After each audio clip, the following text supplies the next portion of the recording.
desculpa, a gente perdeu a piada, me Bom, pessoal, tudo que está acontecendo no Brasil hoje, vocês aqui têm uma história. Nós todos temos as nossas próprias histórias. Mas se nós formos ver a história que iniciou em 2013 com as pessoas indo às ruas, sem dúvida nenhuma, Renan, aquela história significou muito para o Brasil que nós temos hoje, para o MBL e para aquilo que cada um de vocês é hoje, participando ativamente, um movimento que é político. Não é necessariamente partidário, mas é sobretudo político, que ajuda a cuidar da polis, ajuda a cuidar da cidade, ajuda a cuidar do Estado, ajuda a cuidar do país. E por que eu quero retornar a 2013? Porque 2013 foi um momento muito peculiar da vida política brasileira, porque aqui em São Paulo, grupos violentos, organizados, de extrema esquerda, foram às ruas para aterrorizar a cidade, para dizer que queriam passe livre, para dizer que queriam um privilégio utópico, como se fosse possível viajar de graça. Não existe ônibus grátis, não existe almoço grátis, mas foram às ruas fazer aquela confusão pelos 20 centavos. Era 20 centavos. A inflação não foi tão alta, tá certo que a Dilma deu um jeito de aumentar, não foi tanto, mas era 20.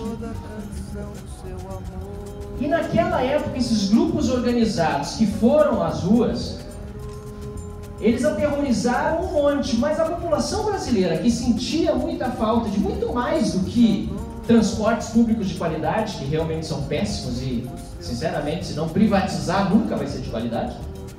A população brasileira começou a sair às ruas e dizer, não é pelos 20 centavos, é por muito mais do que isso.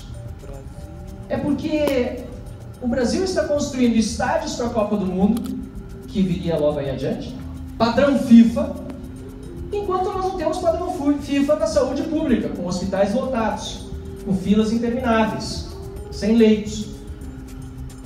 O Brasil está construindo estádios de futebol padrão FIFA, presente inclusive para o maior ladrão que já sentou na história do Palácio Planalto naquela cadeira, que é Luiz Inácio Lula da Silva, que em breve estará na cadeira. Lula na cadeia, isso aí. Hashtag. Enquanto nós não temos educação de qualidade. O Brasil está construindo estádios de futebol padrão FIFA e nós não temos segurança pública, que é a primeira prioridade de qualquer governante. Se não há segurança pública, como é que? Para que nós temos Estado? É necessário ter segurança pública. E a população foi às ruas. E é tão interessante isso, porque aí o pessoal do MBL saiu até dando uma entrevista coletiva dizendo não, essa história de não é pelos 20 centavos não é com a gente, vocês lembram disso?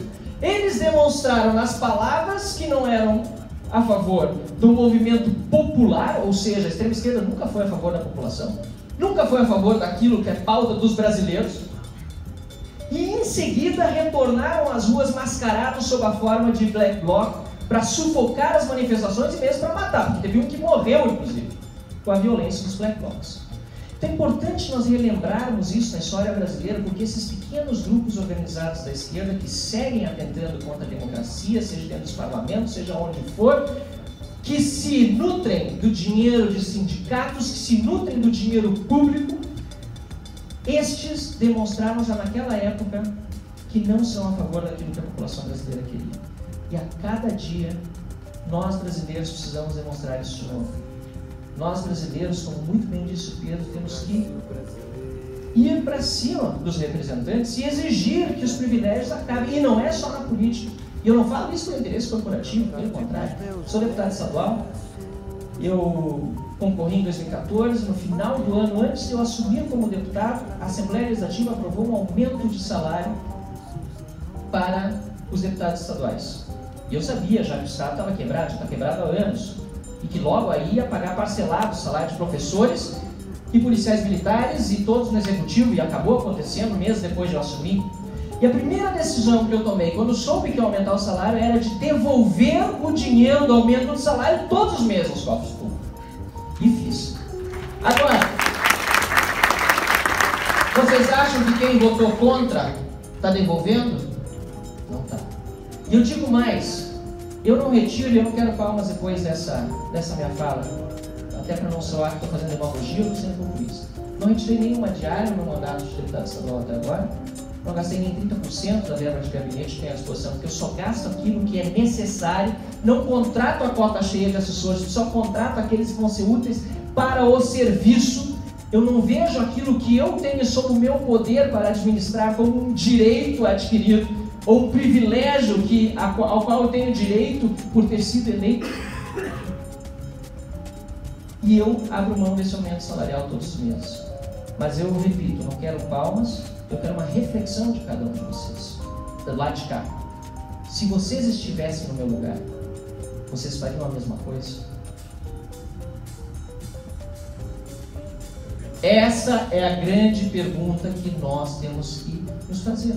Porque quando nós falamos de privilégios no serviço público, ou sobre gastos no setor público, quando nós temos esse poder nas mãos, nós temos que, em primeiro lugar, ter a consciência do que é certo e do que é errado.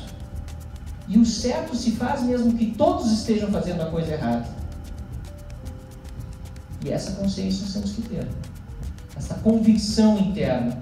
E a segunda convicção é sobre a imoralidade daquilo que é considerado um direito, quando na verdade é um privilégio.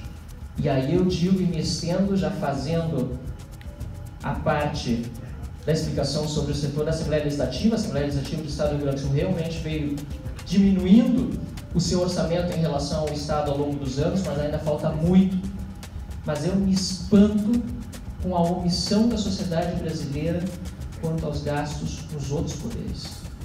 Um juiz ganhando 80, 90 mil reais, e isso sendo piso, é um absurdo, porque esse é o piso para quem tem 10, 15 anos de mais de ditadura, ou nem tanto, dependendo do Estado, é 80, 90 mil reais por mês. Isso é um assinte. Promotores, etc. E todos importantíssimos. Todos importantíssimos no Estado de Direito. Não estou criticando pelo fato de serem juízes ou promotores, pelo contrário. Nós temos, inclusive, novos ídolos, tanto promotores como juízes. Não preciso nem falar o nome do Sérgio Moro, ídolo de todos nós. Mas nós precisamos questionar